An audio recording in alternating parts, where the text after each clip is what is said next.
Wir sind hier heute im Flughafen Berlin-Brandenburg und oft kriege ich die Frage gestellt, wie das denn so ist, als internationaler Offizieller gebucht zu werden und die Welt zu bereisen.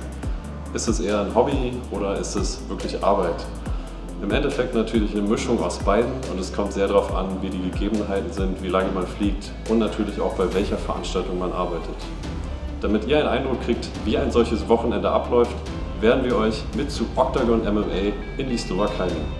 Good afternoon, ladies and gentlemen.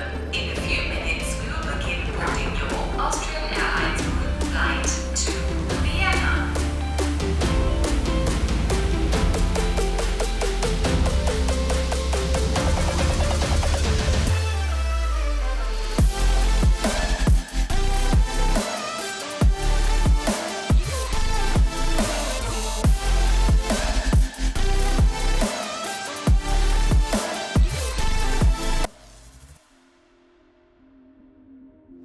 Herzlich willkommen in Wien, liebe Gäste.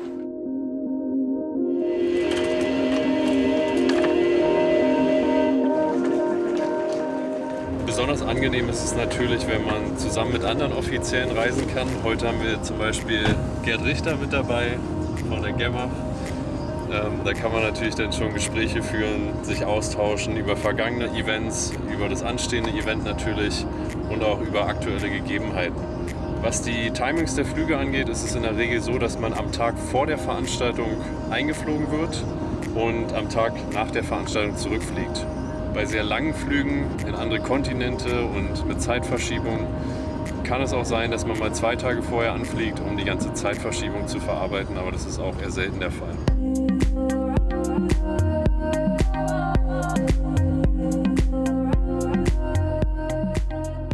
Die Halle ist ungefähr 10 Minuten Fußweg entfernt. Das heißt, wir fahren jetzt, weil auch gerade die Aufbauarbeiten noch stattfinden, fahren wir zusammen mit der Crew, die alles aufbaut, zusammen hier auf einem kleinen Truck, würde ich sagen, durch die Gegend und werden dahin gebracht.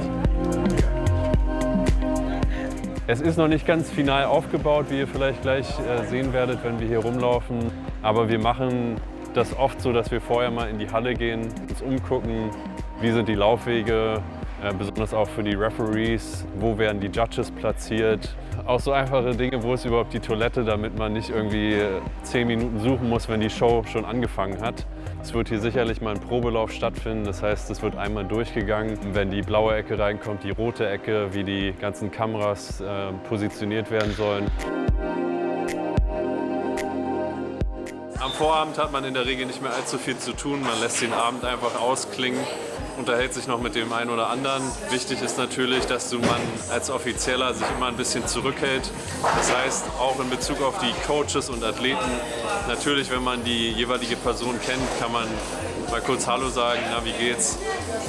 Und so ein paar Smalltalk-Geflogenheiten, aber man sollte jetzt nicht ausführliche Gespräche führen, weil es dann einfach auch um die Neutralität geht, die man als Offizieller wahren muss. Jetzt hier in diesem Hotel ist eine Besonderheit, dass wir sogar eine Bowlingbahn haben. Das heißt, wir werden gleich noch ein paar Kugeln werfen und so den Abend ausklingen lassen und dann sehen wir uns morgen bei der Veranstaltung.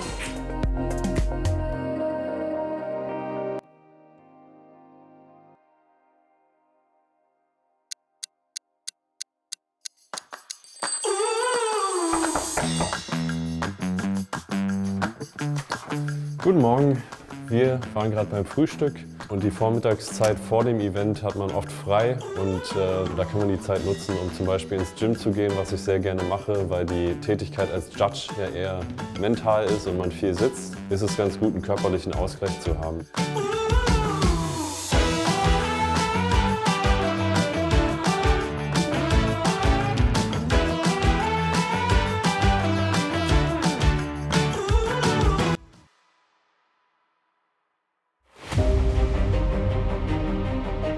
Wir sind jetzt hier bei der Veranstaltungshalle eingetroffen. Die Veranstaltung beginnt in etwa 2 Stunden und das ist auch immer so der Zeitpunkt, bei dem alle Offiziellen eintreffen. In Kürze werden wir noch ein offiziellen Meeting haben, wo wir ein paar Dinge durchsprechen.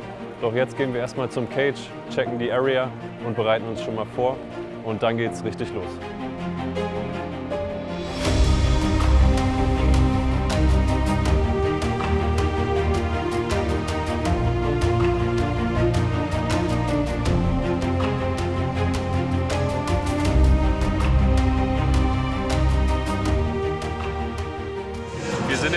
der Veranstaltung und ich mag es immer gerne, wenn die Scorecards maximal ausgefüllt sind, damit ich wirklich nur die Scores eintragen muss am Rundenende. Und so sehen die aus, wenn die schon vorbereitet sind, also vorgedruckt. Das heißt, die Namen der Athleten stehen schon drin, das Event, das Datum und auch der Judge. Und ich trage jetzt halt immer noch ein, die Rundennummer und schon mal die Unterschrift, aber noch nicht die Ecken, weil teilweise ändert sich dann auf einmal nochmal die Eckenfarbe und dann muss man alles umtragen.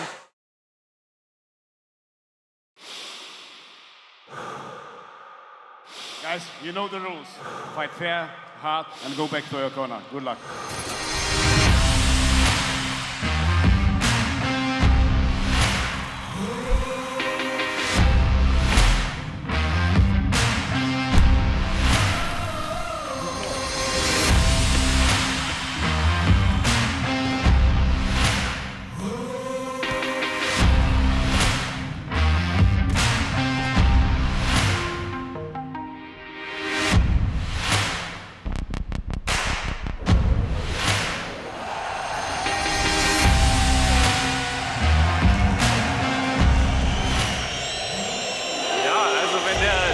Favorit sozusagen eine knappe Entscheidung verliert und besonders wenn er die dritte Runde klar gewonnen hat, sieht das Publikum das natürlich grundsätzlich anders, aber trotzdem muss man bei den Judging-Kriterien bleiben und darf sich davon nicht beeinflussen lassen.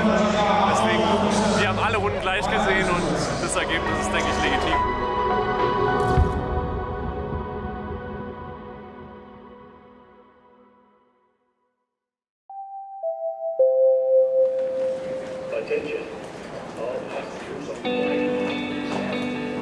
Wir sind jetzt hier in der letzten Etappe unserer Reise angekommen. Genau wie es begonnen hat, endet es auch am Flughafen. Die Nacht war kurz, der Abend war lang.